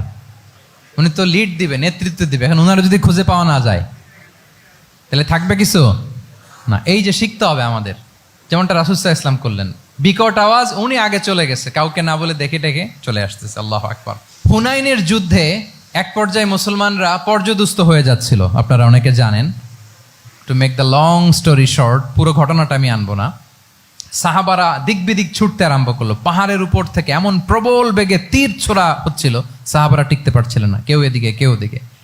রাসূল সাল্লাল্লাহু আলাইহি ওয়াসাল্লাম এই তীর তলোয়ারকে উপেক্ষা করে সামনে যেয়ে দাঁড়ালেন ঢালের মতো, আর বললেন আনা নবিয়্যু লা কাযিব আনা ইবনু আব্দুল মুত্তালিব। এই সাহাবারা, আনা নবিয়্যু লা কাযিব, আমি সত্য নবী, আমার দিকে ফেরো, am the grandson of Abdul Muttalib, আমি দাঁড়িয়ে আছি, ফেরো। রাসূল সাল্লাল্লাহু আলাইহি ওয়াসাল্লামের যখন এই সাহসী স্টেটমেন্ট তারা পেলেন, আবার আল্লাহু আকবার ধ্বনি নিয়ে সাহাবারা সামনের দিকে এগিয়ে গেছেন। এই যে আগালেন, আর পিছু ফিরলেন না, হুনাইন জয় করেই ছাড়লেন। আল্লাহু আকবার। তাহলে ইতিহাসের পরতে পরতে, সিরাতের পরতে পরতে আমরা দেখবো যে রাসূল সাল্লাল্লাহু আলাইহি ওয়াসাল্লাম হি ওয়াজ এ হাইলি কারেজাস, অনেক সাহসী একজন ব্যক্তিত্ব ছিলেন, অত্যন্ত সাহসী পুরুষ ছিলেন। তাহলে নেতা হইতে হইলে তার কি লাগবে? সাহসিকতা লাগবে, তার তো লিড দিতে হবে ফ্রন্ট লাইন থেকে। এবং কাপুরুষতা, ভীরুতা, এটা থেকে রাসূল সাল্লাল্লাহু আলাইহি ওয়াসাল্লাম পানাহ চেয়েছেন। আল্লাহুম্মা ইন্নী আউযু বিকা মিনাল হাম্মি ওয়াল হাসান ওয়া আউযু বিকা মিনাল আজজি ওয়াল কাসাল ওয়া আউযু বিকা মিনাল জুবনি ওয়াল বুখল। জুবন মানে কি? ভীরুতা, কাপুরুষতা। হে আল্লাহ, আমি ভীরুতা থেকে, কাপুরুষতা থেকে পানাহ চাই। আমরা যেন কাপুরুষ না হই, আমরা যেন ভীরু না হই, আমরা যেন সত্যের বীর সেনানী হয়ে আবু সাঈদের মতো এরকম দুই হাত প্রসারিত করে দাঁড়াতে পারি, ঠিক কিনা? এই যে কারেজাস আবু সাঈদ, হ্যাঁ, is the icon of courage of Bangladesh, কি বলেন? এই যে বুক টান টান করে যে হাত দুইটা প্রসারিত করে দাঁড়ালো, আল্লাহু আকবার, গোটা বিশ্ব এখন তাকে আইকনিক ফিগার হিসেবে মেনে নিস, কি বলেন? গোটা বিশ্ব তাকে চিনছে, তার জন্য দোয়া করছে। তাহলে courage it's an essential leadership trade, এটা লাগবে প্রিয় ভাইয়েরা। আল্লাহ তাআলা এই কারেজ, এই সৎ সাহস দিয়ে আমাদেরকে ধন্য করুক। 7 নম্বরে হচ্ছে কনফ্লিক্ট রিজলভিং এবিলিটি, বিরোধ নিষ্পত্তি করার মতো যোগ্যতা থাকতে হবে নেতার। অর্থাৎ নেতা হইতে হবে এমন যে বিরোধকে নিষ্পত্তি করে দিতে পারে, মিটমাট করে দিতে পারে, ঝগড়া লাগলে মিটায়ে দিতে পারে। এটা গুরুত্বপূর্ণ কোয়ালিটি না নেতার জন্য, কি বলেন? রাসূল সাল্লাল্লাহু আলাইহি ওয়াসাল্লামের কিন্তু এটা ছিল, বিরোধ নিষ্পত্তি করা। রাসূল সাল্লাল্লাহু আলাইহি ওয়াসাল্লাম মক্কা থেকে মদিনায় যে 1 ঘন্টায় বছরের পর বছর চলে আসা যুদ্ধ, they use to fight each other, Aws and Khazraj, 1 ঘন্টায় যুদ্ধ থামাই দিয়েছেন। আল্লাহু আকবার। He was a very good mediator and arbitrator. রাসূল সাল্লাল্লাহু আলাইহি ওয়াসাল্লাম অত্যন্ত ভালো মধ্যস্থতাকারী ছিলেন, ভালো মধ্যস্থতাকারী তিনি ছিলেন। তিনি থামিয়ে দিতে পারতেন, বিরোধকে থামাতে পারতেন। আপনারা জানেন যে মক্কায় একবার সম্ভবত অগ্নিকাণ্ডের কারণে কাবা ঘর জ্বলে গিয়েছিল, ধ্বংস হয়েছিল, কিছু অংশ নষ্ট হয়ে গিয়েছিল। কাবাকে রিনোভেট করা হয়েছিল, ফলে কাবার একটা কর্নারে যে ব্ল্যাক স্টোন কর্নার, রুকনুল হাজারিল আসওয়াদ, হাজরে আসওয়াদ পাথরকে সরিয়ে রাখা হয়েছিল। এখন কাবা যখন পুনর্নির্মাণ শেষ, ওই হাজরে আসওয়াদ পাথরকে আবার তার জায়গায় রাখা হবে। কিন্তু কে রাখবে? সবাই রাখতে চায়, সব দলের নেতারা বলে আমরা রাখবো। এক দলের নেতা বলে যে আমি রাখবো, এটা অনেক very prestigious and dignified issue, এই প্রেস্টিজ আমরা কাউকে নিতে দিব না। আরেক দলের নেতা বলে না, আমাদের পাওয়ার বেশি, আমরা রাখবো। আরেক দলের নেতা বলে যে না, এটা আমাদেরই। আরেকজন বলে রক্তের গঙ্গা বইয়ে দিব মক্কায়, কিন্তু এই সম্মান হাতছাড়া হতে দেব না। এখন জাতীয় 4 নেতা গেছে 4 দিকে, সমাধান তো নাই। পাথর কয়টা? পাথর তো মাত্র একটা। ইন দ্য মিন টাইম রাসূল সাল্লাল্লাহু আলাইহি ওয়াসাল্লাম আসলেন। রাসূল সাল্লাল্লাহু আলাইহি ওয়াসাল্লামকে দেখেই সবাই হ্যাপি, সবাই বলে যা আমিনুন রদিনা বি, এই তো আলামিন আসছে, ওই ফয়সালা করবে। আল্লাহ রাসূল সাল্লাল্লাহু আলাইহি ওয়াসাল্লাম বললেন কি হয়েছে? এই ঘটনা। জাতীয় 4 নেতা বলে এই পাথর নিয়ে তারা নিজেরা রাখবে, কাউকে দিবেন। রাসূল সাল্লাল্লাহু আলাইহি ওয়াসাল্লাম বললেন ঠিক আছে, একটা চাদর নিয়ে আসো। চাদর নিয়ে আসা হলো। এবার জাতীয় 4 নেতা চাদরের 4 কর্নার ধরে দাঁড়ালো। রাসূল সাল্লাল্লাহু আলাইহি ওয়াসাল্লাম নিজ হাতে হাজরে আসওয়াদ তুলে চাদরের মাঝখানে রাখলেন। এবার 4 নেতাকে বললেন আসো তোমরা আমার সাথে। তারা আগাতে লাগলো। কাবা ঘরের সামনে যখন আসলো, রাসূল সাল্লাল্লাহু আলাইহি ওয়াসাল্লাম নিজ হাতে, ওনার বরকতময় হাতে আবার হাজরে আসওয়াদ ধরে ঠিক জায়গা মতো রেখে দিলেন। এতক্ষণ কিন্তু 4 নেতা কি বলছে? কাউরে ধরতে দিব না, কাউকে। কিন্তু এখন চাদরের কোনা ধরেই happy. This is called conflict resolving ability. একজন নেতার এরকম কনফ্লিক্ট, সমাজে যখন এই ধরনের বিরোধ তৈরি হয়, ঝামেলা তৈরি হয়, মারামারির মতো পরিস্থিতি তৈরি হয়, সংঘাতের মতো একটা সিচুয়েশন হয়, নেতা এটাকে রিজলভ করার ক্যাপাসিটি, এবিলিটি তার থাকতে হবে। আল্লাহ রাসূল সাল্লাল্লাহু আলাইহি ওয়াসাল্লামকে আল্লাহ তাআলা এটা দিয়েছিলেন। আল্লাহু আকবার। শুধু বড় বড় জিনিস না, ছোট ছোট জিনিসও করতে হয়। লেটস সে নিজ দলের নেতাকর্মীদের মধ্যে মারামারি, নিজ দেশের ভেতরে মারামারি, দেশের সাথে প্রতিবেশী দেশের বিরোধ, রিজিওনাল সুপার পাওয়ার হলে আশেপাশের অনেকগুলো দেশের মধ্যে বিরোধ, আপনাকে নেতা হয়ে এগুলো মিটমাট করে দিতে হবে। সুপার পাওয়ার যদি হয়ে যান, গোটা বিশ্বের যেখানে ঝামেলা লাগে, দেখেন না বড় বড় মোরলরা কি করে? ওই কাতারে বসে বসে ওই আফগানিস্তান, তারপর ওই ইসরায়েল কাতার মিলাই দিচ্ছে। দেখেন না এগুলো নিউজে আপনারা? This is called conflict resolving ability. কনফ্লিক্টকে রিজলভ করতে জানতে হয়। রাসূল সাল্লাল্লাহু আলাইহি ওয়াসাল্লাম এরকম রাষ্ট্রীয় পর্যায়ে, বড় বড় সামাজিক পর্যায়ে, এমনকি ফ্যামিলি অ্যাফেয়ার্সের মধ্যে যত বিরোধ লাগতো রাসূল সাল্লাল্লাহু আলাইহি ওয়াসাল্লাম মিলাই দিতেন। আল্লাহু আকবার। ফ্যামিলি কাউন্সিলিং, এজন্য প্রত্যেক ইমাম খতিবদের এই কাউন্সিলিং এর উপর ট্রেনিং নেওয়া দরকার। আমাদের পরিবারগুলো ভেঙে যাচ্ছে, পরিবারগুলো কি হচ্ছে? ভেঙে যাচ্ছে। আমি পশ্চিমা দেশে আমাদের অনেক স্কলারদের দেখেছি যারা ইমাম এবং খতিব, তাদের আলাদা করে উইকলি 7 ঘন্টা 8 ঘন্টা 10 ঘন্টা এরকম রাখতে হয় ফ্যামিলি কাউন্সিলিং এর জন্য। যাদের মধ্যে বিরোধ, হাজব্যান্ড ওয়াইফের ঝামেলা চলতেছে, উনি কাউন্সিলিং করে। এটা খুব জরুরি। আল্লাহ রাসূল সাল্লাল্লাহু আলাইহি ওয়াসাল্লাম এটা করতেন, সাহাবাদের মধ্যে করতেন, ইভেন নিজের স্ত্রীদের মধ্যেও করতেন। সহিহ বুখারীতে এসেছে ওনার স্ত্রীদের মধ্যে 2টা গ্রুপ ছিল। পজিটিভলি নেন, 2টা গ্রুপ, আবার এটা ওই গ্রুপ মনে করেন না। অর্থাৎ মানবিক কারণে সামান্য যে জেলাসি থাকে এক স্ত্রীর সাথে আরেক স্ত্রীর, এটা তো খুব স্বাভাবিক। ওই ওনাদের মধ্যে একসাথে তো অ্যাট এ টাইমে খুব সম্ভবত 9 জন স্ত্রী বেঁচে ছিলেন। হাফসা রাদিয়াল্লাহু তাআলা আনহাকে কেন্দ্র করে একটা গ্রুপ, আয়েশা রাদিয়াল্লাহু তাআলা আনহাকে কেন্দ্র করে একটা গ্রুপ। তাদের মধ্যে অনেক কথাবার্তা, কিছু মানবিক কারণে যেগুলো হয়, এটা কিন্তু ছিল। রাসূল সাল্লাল্লাহু আলাইহি ওয়াসাল্লাম প্রায় ওনাদেরকে নিয়ে বসে এগুলো রিজলভ করে দিতেন। ওনার নিজের কন্যা ফাতেমা রাদিয়াল্লাহু তাআলা আনহার সাথে আলী রাদিয়াল্লাহু তাআলা আনহার যদি মনোমালিন্যের ঘটনা ঘটতো, এগুলো উনি রিজলভ করে দিতেন। এবং খুব কাছাকাছি ছিল কিন্তু ঘর। যারা মদিনায় মাআরিদুস সিরান নাবাবিয়া ওগুলোতে গিয়েছেন, দেখবেন যে রাসূল সাল্লাল্লাহু আলাইহি ওয়াসাল্লামের ঘরের পাশেই অন্যান্য স্ত্রীদের ঘরগুলো একটার পর একটা, পাশেই ফাতেমা রাদিয়াল্লাহু তাআলা আনহার ঘর। একবার তিনি দুপুরবেলা ফাতেমা রাদিয়াল্লাহু তাআলা আনহার ঘরে গেলেন, যে দেখেন যে ঘরে আলী রাদিয়াল্লাহু তাআলা আনহু নেই। তো জিজ্ঞেস করলেন যে আইনা ইবনু আম্মি, কোথায় আলী, কোথায়? তো বললেন যে কানা বাইনি ওয়া বাইনাহু শাই, আমাদের মধ্যে একটু ঝগড়াঝাটি হয়েছে আর কি, মনোমালিন্য হয়েছে। ফাগাদাবানি, উনি একটু রেগে গেছেন আমার উপর। ফাখারাজা ফালাম ইয়াকিল ইনদি, প্রত্যেকদিন খাওয়ার পরে তো এখানেই কাইলুলা করে, আজকার ঘরে কাইলুলা করে নাই, কই যেন চলে গেছে। তো কোথায় গেল? রাসূল সাল্লাল্লাহু আলাইহি ওয়াসাল্লাম লোক পাঠালো, খুঁজে দেখো আলী কোথায়। আলী রাদিয়াল্লাহু তাআলা আনহু উনি মনের কষ্ট নিয়ে মসজিদে নববীর মধ্যে শুয়ে আছেন। তো রাসূল সাল্লাল্লাহু আলাইহি ওয়াসাল্লাম খুঁজতে খুঁজতে মসজিদে নববীর ভেতরে গেলেন, দেখলেন যে উনি যে শুয়ে আছে, ওনার গায়ের জামাটা একপাশে পড়ে আছে আর বালুর মধ্যে ওনার শরীর পড়ে আছে। তো উনি ডাকলেন, কুম ইয়া আবা তুরাব, কুম ইয়া আবা তুরাব, হে বালির বাবা আলী, বালির বাবা আলী, ওঠো ওঠো। মজা করে বললেন যে ইয়া আবা তুরাব, যেহেতু বালি লেগে আছে গায়ে, বালির বাবা আলী ওঠো। ওখান থেকে ধরে এনে ফাতেমা রাদিয়াল্লাহু তাআলা আনহার কাছে নিয়ে আসে, দুইজনকে পাশে বসিয়ে এই যে আবার মিটমাট। এটা ছিল রাসূল সাল্লাল্লাহু আলাইহি ওয়াসাল্লামের ডেইলি বেসিসে একটা অ্যাক্টিভিটি। কনফ্লিক্ট তিনি রিজলভ করে দিতেন। সহিহ বুখারীতে একটা অধ্যায় আছে, কিতাবুস সুলহি ফিল বুখারীতে আছে কিতাবুস সুলহ, এটার নাম, অধ্যায়টার নাম হচ্ছে কিতাবুস সুলহ, মানে মীমাংসা করে দেওয়ার অধ্যায়। একটা পরিচ্ছেদ আছে, পরিচ্ছেদের নাম হচ্ছে বাবু কওলিল ইমামি লি আসহাবিহি ইযহাবু বিনা নুসলিহ বাইনাহুম। রাসূল সাল্লাল্লাহু আলাইহি ওয়াসাল্লাম প্রায় বলতেন যে আমাকে নিয়ে যাও, আমি মিলাই দিব। ঝগড়া ঝাঁটি মারামারির কথা শুনলে রাসূল সাল্লাল্লাহু আলাইহি ওয়াসাল্লামের বিখ্যাত ডায়লগ এটা। উনি বলতেন, আরে ঝগড়া, ইযহাবু বিনা, আমি আছি, আমারে নিয়ে যাও, আমি মিলাই দিব। আমাকে নিয়ে যাও, আমি সংশোধন করে দিব। আল্লাহু আকবার। তাহলে কনফ্লিক্ট রিজলভিং এবিলিটি, এটা একজন নেতার থাকা চাই। 8 নম্বরে হচ্ছে visionary. A leader should be futuristic, সময়ের আগে চলতে পারা, এটা নেতার কাজ। He should see beyond the boundary, out of the box. তাকে আউট অফ দ্য বক্স চিন্তা করতে হবে। কর্মীরা যদ্দূর দেখে এরপর থেকে নেতা দেখা শুরু করবে, তখন সে হয়ে উঠবে নেতা। এটাকে বলে ভিশনারি। এই ট্রেটটা একটা লিডারশিপ ট্রেট, খুব গুরুত্বপূর্ণ লিডারশিপ ট্রেট, মানে ফারসাইটেডনেস থাকা, দূরদর্শিতা থাকা, ফিউচারিস্টিক অ্যাটিটিউডের হওয়া, সময়ের আগে চলতে পারা, মানে আগ থেকে আন্দাজ করতে পারা। রাসূল সাল্লাল্লাহু আলাইহি ওয়াসাল্লামের মধ্যে এটা ছিল। কেমন ছিল? ওনার 2-1টা উক্তি আমি কয়েকটা হাদিস শেয়ার করি। তিনি বলতেন, ইন্নাল্লাহা যাওয়ালি আল আরদা ফারাআইতু মাশআরিকাহা ওয়া মাগারিবাহা ওয়া ইন্না মুলকা উম্মতি সায়াবলুগু মুলকুহা মা যুবিয়ালি মিনহা। আল্লাহ তাআলা এই পৃথিবীটাকে ফোল্ড করে ছোট রেপ্লিকা বানিয়ে আমার সামনে তুলে ধরেছেন। ফারাআইতু মাশারিকাহা ওয়া মাগারিবাহা, আমি পৃথিবীর প্রাচ্য পাশ্চাত্য সবটুকুন দেখেছি। আর আমি যদ্দূর দেখেছি ঠিক তদ্দূর জায়গায় আল্লাহ তাআলা লা ইলাহার বাণী পৌঁছে দিবে। পৃথিবীতে এমন কোনো জায়গা আছে যেখানে লা ইলাহার ধ্বনি উচ্চারিত হয় না? এমন কোনো জায়গা নেই। তার মানে ফিউচারিস্টিক, সে 1400 বছর আগের কথা, যে পৃথিবীর আনাচে কানাচে কোথাও বাকি থাকবে না, সব জায়গায় ইসলাম পৌঁছে যাবে। অন্য জায়গায় বললেন, লা ইয়াবলাগান্না হাযাল আমরু মা বালাগাল লাইলু ওয়ান নাহার ওয়ালা ইয়াতরুকুল্লাহু বাইতা মাদার ওয়ালা ওয়াবার ইল্লা আদখালাহুল্লাহু হাযাদ দ্বীন। এই ইসলাম যেখানে দিন হয়, রাত হয়, পৃথিবীর যেখানে দিন রাত্রি সংঘটিত হয়, সব জায়গায় পৌঁছবে।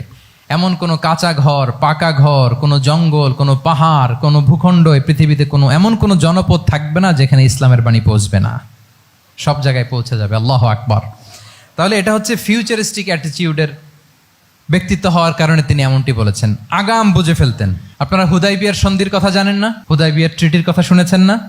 1400 সাহাবা গিয়েছিলেন ওমরা করতে, ওরা ওমরা করতে দিবে না, সন্ধি করো। তো কি সন্ধি? বলে যে রসুল্লাহ লেখা যাবে না, মাহমদ রসুল্লাহ, নো রসুল্লাহ, রসুল্লাহ কাটো। সাহাবিরা বলে আমরা কাটতে পারবো না। রাসূল ইসলাম বললেন না না, কেটে ফেলো। কাটা হলো। এই বছর ওমরা করতে পারবো না, সাহাবারা বলে আমরা মানি না। রাসূল ইসলাম বললেন এটাও মেনে নাও। আগামী বছর আসবা ওমরা করতে, থাকতে পারবা মাত্র 3 দিন। কয়দিন? সাহাবিরা বলে অসম্ভব, এটা আমাদের ভূখণ্ড, আমরা যতদিন মনে চায় থাকবো। রাসূল ইসলাম বললেন না না, বাদশেদ না, মেনে নাও। মক্কা থেকে কোনো লোক মদিনায় গেলে আমাদেরকে মক্কায় ফেরত দিতে হবে, কিন্তু মদিনা থেকে কেউ মক্কায় আসলে আমরা ফেরত দেব না। দেখছেন ক্লজগুলো? দেখছেন একটার পর একটা সবগুলো কাফিরদের পক্ষে যায়। কোনো সাহাবা রাজি হচ্ছেন না, কিন্তু আল্লাহ রাসূল ইসলাম কি বলেন? মেনে নাও, রাজি।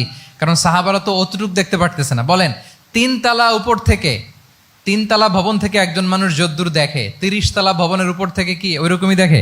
পানোরামিক ভিউ দেখে, সে অনেক বড় করে দেখে। আর 3 তালা উপর থেকেই সামান্য কিছু দেখে। রাসূল সাল্লাল্লাহু আলাইহি ওয়াসাল্লাম অনেক দূর দেখতে পাচ্ছিলেন। তিনি চিন্তা করলেন কিছু বছর যদি আমাদের মধ্যে দাঙ্গা হাঙ্গামা যুদ্ধ বন্ধ থাকে, আমরা গ্লোবালি ইসলামকে ছড়াই দিতে পারবো।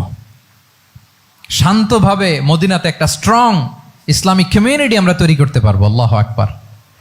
এবং তিনি দেখতে পাচ্ছিলেন ইন্না ফাতাহনা লাকা ফাতহাম মুবিনা, এই হুদাইবিয়ার এই চুক্তি, যেটা আদতে অ্যাপারেন্টলি মনে হচ্ছে সব আমাদের বিপক্ষে যায়, আসলে এইটাই আমাদেরকে ভূমি ধস জয় এনে দিবে। আল্লাহু আকবার। এবং সেটাই হয়েছে। 9 নাম্বার হচ্ছে রেজিলিয়েন্স। এটা একটা চমৎকার লিডারশিপ ট্রেট। রেজিলিয়েন্স মানে সংকট কাটিয়ে ঘুরে দাঁড়াবার সামর্থ্য, মানে যাকে কেউ থামাতে পারে না। আনস্টপেবল, আনস্টপেবল, কোনো কিছু তাকে থামাতে পারে না। লেগে থাকার মানসিকতা, টিকে থাকার মানসিকতা, সহজে হার না মানা, আবার ঘুরে দাঁড়ানো, এটার বলে রেজিলিয়েন্স।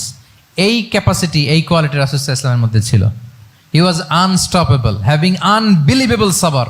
কোনো কিছু রাসূল সাল্লাল্লাহু আলাইহি ওয়াসাল্লামকে থামাতে পারে নাই। পেরেছে? বলেন পেরেছে কেউ থামাতে?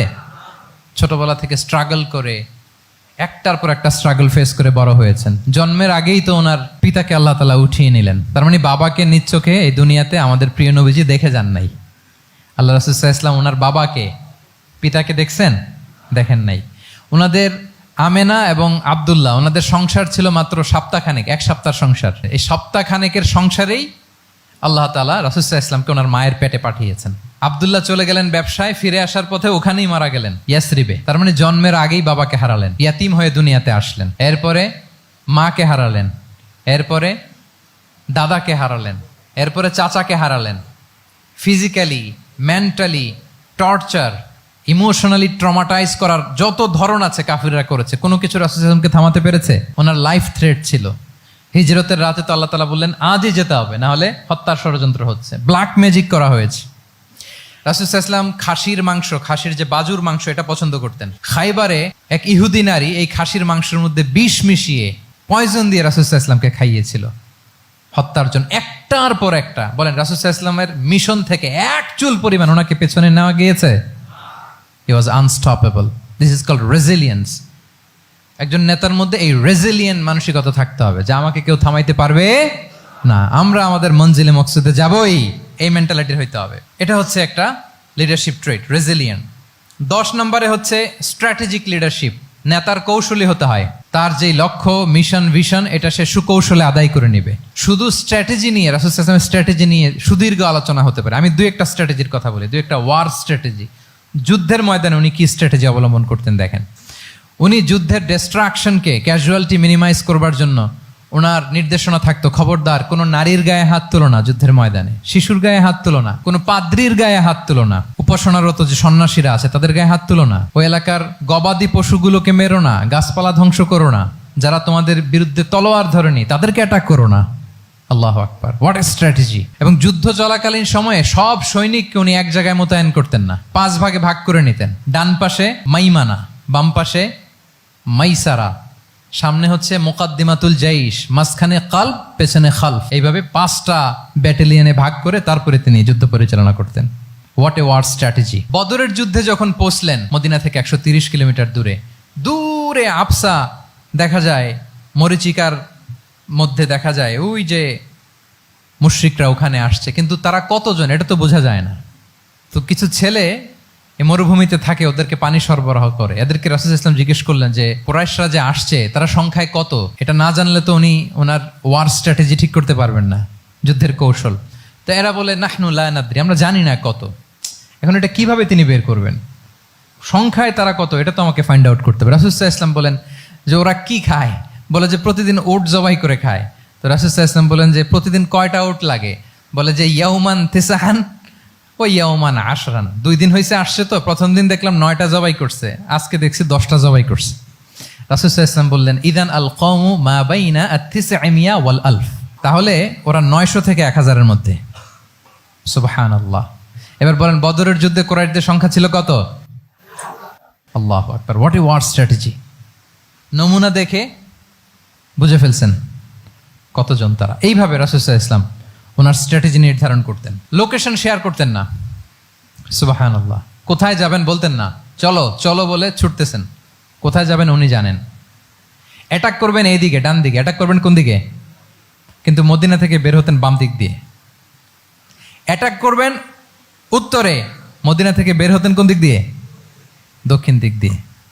যে রাতে হিজরত করবেন মদিনা উত্তর দিকে, উনি দক্ষিণ দিকে চলে গেছেন গারে সাউরে 3 দিন থেকে আগে, ওরা যাতে বুঝতে না পারে। সুবহানাল্লাহ। এটা ছিল রাসূল সাল্লাল্লাহু আলাইহি ওয়াসাল্লামের ওয়ার স্ট্র্যাটেজি। এবং সবাই যেই পথে মক্কা থেকে মদিনা যায়, উনি কিন্তু ওই পথে যাননি। ক্যারাভেনগুলো, কাফেলাগুলো যেই পথে মক্কা থেকে মদিনা ইউজুয়াল রুট যেটা, যাননি। সাওয়াহেলি পথে, সাগরের পাশ দিয়ে স্পেশাল একজন গাইড ভাড়া করে তিনি গিয়েছেন। আল্লাহু আকবার। This is called strategy. তাহলে স্ট্র্যাটেজিক লিডারশিপ লাগবে, একজন নেতার স্ট্র্যাটেজিক প্ল্যানিং ঠিক করা লাগবে। এটা তাকে সামনের দিকে আগাতে অনেক সহায়তা করবে। 11 নম্বর, প্র্যাকটিক্যাল উইজডম, অর্থাৎ প্রজ্ঞা থাকতে হবে। একজন নেতা যে ডিসিশনগুলো সে মেক করবে, এটা প্রজ্ঞায় সুসজ্জিত হইতে হবে। আল্লাহ রাসূল সাল্লাল্লাহু আলাইহি ওয়া আলিহি ওয়াসাল্লামের যতগুলো সিদ্ধান্ত ছিল, কাজ ছিল, কোনোটাই প্রজ্ঞা থেকে খালি ছিল না, সবগুলো ছিল প্রজ্ঞায় সমৃদ্ধ। ভুরি ভুরি উদাহরণ হাজির করা যেতে পারে। আমি 2টা উদাহরণ দিই, মাক্কি জীবনের একটা উদাহরণ দিই। রাসূল সাল্লাল্লাহু আলাইহি ওয়াসাল্লাম মক্কাতে নবুয়তের 5ম বৎসরে যখন নও-মুসলিম সাহাবাদের উপর অত্যাচারের মাত্রা মারাত্মক বেড়ে গেল, রাসূল সাল্লাল্লাহু আলাইহি ওয়াসাল্লাম সাহাবাদেরকে হিজরতে পাঠালেন। বলেন তো কোথায় পাঠিয়েছিলেন, সবাই বলুন। আবিসিনিয়াতে, বর্তমান ইথিওপিয়া, ইরিত্রিয়া, ওই এরিয়াতে, আবিসিনিয়াতে তিনি পাঠালেন। বললেন যে দেয়ার ওয়াজ এ জাস্ট কিং আসহামা নেগাস, বললেন যে ওখানে আবিসিনিয়াতে যাও, ওখানে আসহামা নামে নাজ্জাশী একজন বাদশা আছে, খুব ভালো। তাদেরকে পাঠালেন নবুয়তের 5ম বছরে। যেতে লাগলো, এক এক সময় এক এক সাহাবী যায়, যে ওখানে বড় একটা বেস তৈরি হলো, মুসলিম কমিউনিটি তৈরি হলো। এরপর 13 বছর পরে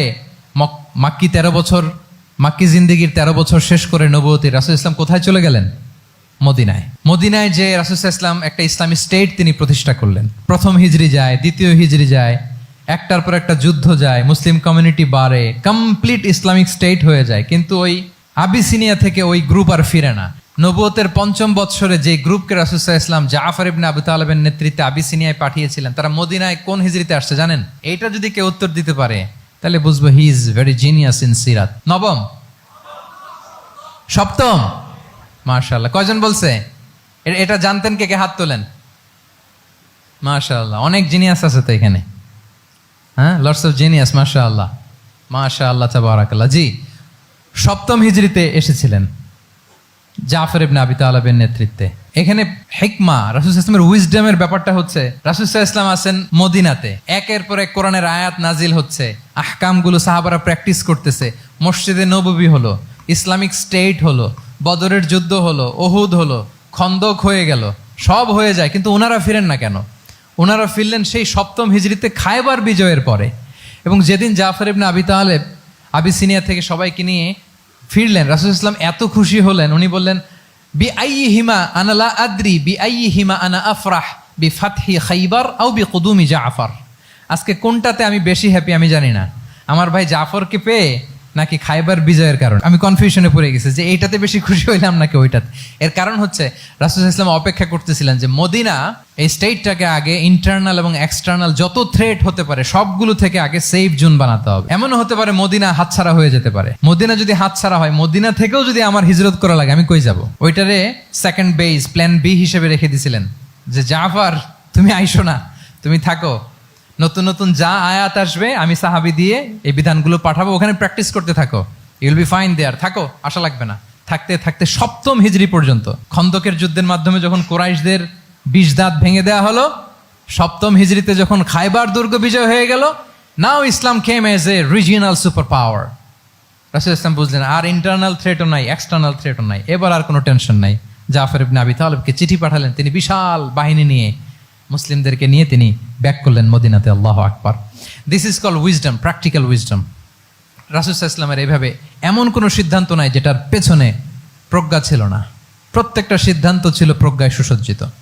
আমরা যদি মদিনার একটা উইজডমের কথা খেয়াল করি, খুব সংক্ষেপে বলি, মদিনাতে আল্লাহ রাসূল সাল্লাল্লাহু আলাইহি ওয়া আলিহি ওয়াসাল্লাম, মদিনার সোসাইটিতে মুনাফিক কারা বলেন তো? এটা কি রাসূল সাল্লাল্লাহু আলাইহি ওয়াসাল্লাম জানতেন না? জানতেন কিনা বলেন?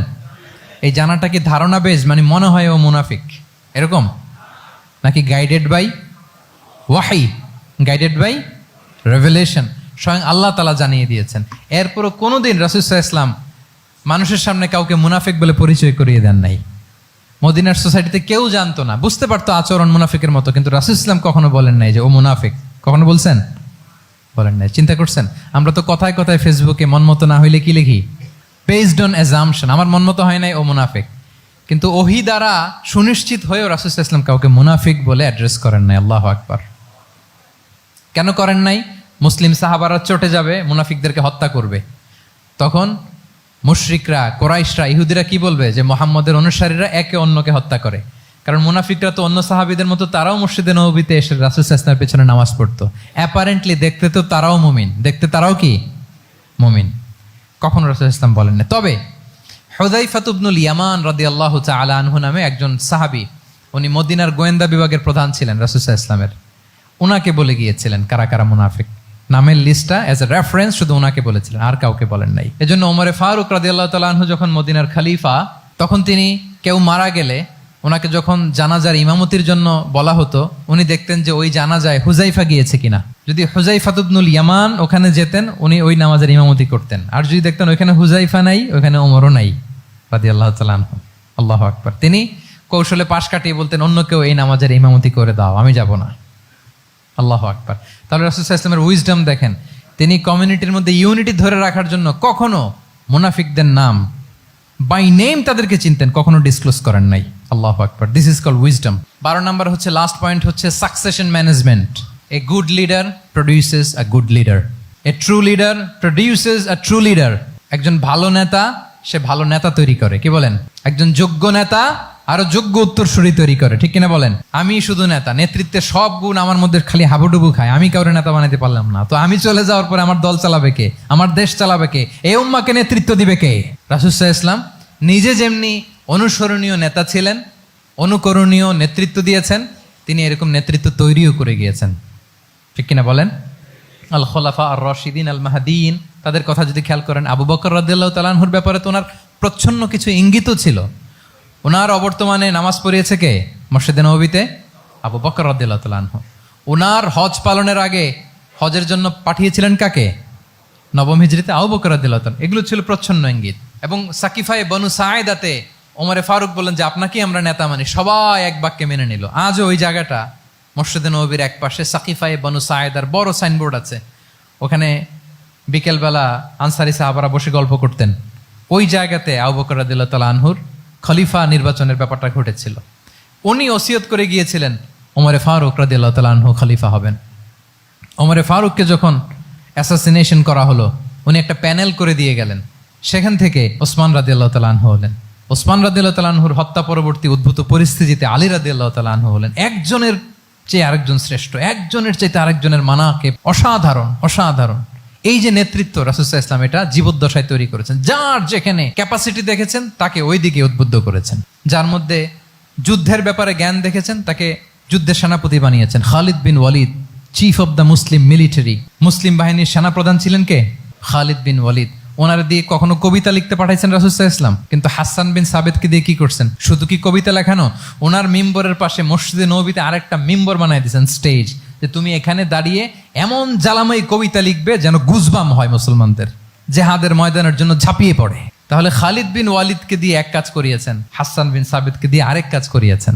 মুআয ইবনে জাবাল রাদিয়াল্লাহু তাআলা আনহু প্রশাসনিক কার্যক্রম ভালো বুঝতেন, মদিনা রাষ্ট্রের সবচাইতে বড় সিনিয়র আমলা ছিলেন, মুআদ ইবনে জাবাল ইয়ামানের গভর্নর করে পাঠিয়েছেন। ওনার এটাতে যোগ্যতা ছিল, যার যেখানে তিনি প্রতিভা দেখেছেন ইসলামের কল্যাণে রাসূল সাল্লাল্লাহু আলাইহি ওয়াসাল্লাম ওই প্রতিভাগুলোকে কাজে লাগিয়েছেন। এইভাবে ওনার সাকসেশন ম্যানেজমেন্টকে উনি গড়ে তুলেছেন। ফলে ওনার পরবর্তীতে বছরের পর বছর ইসলামী নেতৃত্বের হাল ধরতে মুসলিম উম্মার বেগ পেতে হয় নাই, ঠিক কিনা বলেন? তাহলে এ good leader, a true leader produces A good leader. একজন সফল নেতা সে এরকম আরো অনেক সফল নেতৃত্ব তৈরি করে যায়, তাহলেই তার নেতৃত্ব সামনের দিকে আগায়।